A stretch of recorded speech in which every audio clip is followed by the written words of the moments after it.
যুক্তরাষ্ট্রের সামরিক প্রস্তুতি নিয়ে নতুন করে উদ্বেগ সৃষ্টি করেছেন পেন্টাগনের সাবেক উপদেষ্টা এবং অবসরপ্রাপ্ত সেনা কর্নেল ডগলাস ম্যাকগ্রেগর।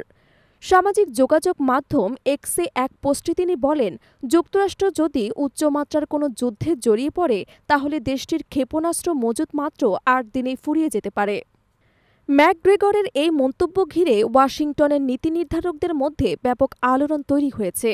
তিনি দাবি করেছেন, যুক্তরাষ্ট্রের আক্রমণাত্মক এবং প্রতিরক্ষামূলক ক্ষেপণাস্ত্রের ভাণ্ডার বর্তমানে অত্যন্ত সীমিত, যা জাতীয় নিরাপত্তার জন্য হুমকি তৈরি করতে পারে।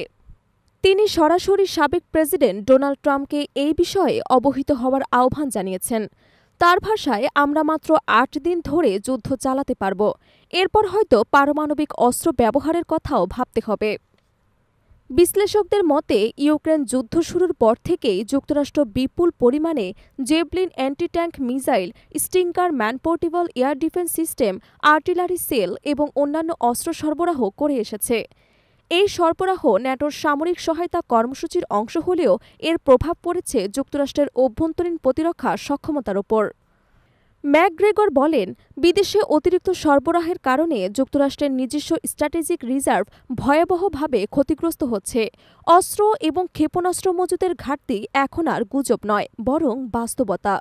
প্রতিরক্ষা বিশ্লেষকরা মনে করছেন, যুক্তরাষ্ট্রের অস্ত্রশিল্প বর্তমানে উৎপাদনে ধীরগতি, প্রযুক্তিগত সীমাবদ্ধতা এবং কাঁচামাল সরবরাহ ঘাটতির কারণে যুদ্ধের জন্য দীর্ঘমেয়াদী প্রস্তুতি নিতে পারছে না।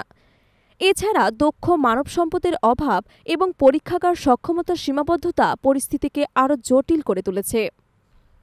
মার্কিন প্রতিরক্ষা খাতের বৃহৎ প্রতিষ্ঠানগুলো যেমন রাইথিয়ন, লকহিড মার্টিন এবং নর্থ্রপ গ্রুম্যান নতুন উৎপাদন লাইন স্থাপনের উদ্যোগ নিলেও তা বাস্তবায়নে কিছুটা সময় লাগবে। বিশেষ করে রকেট মোটর, এয়ার ডিফেন্স ক্ষেপণাস্ত্র, গাইডেড বোমা ইত্যাদির উৎপাদনে এখনও ঘাটতি বিদ্যমান।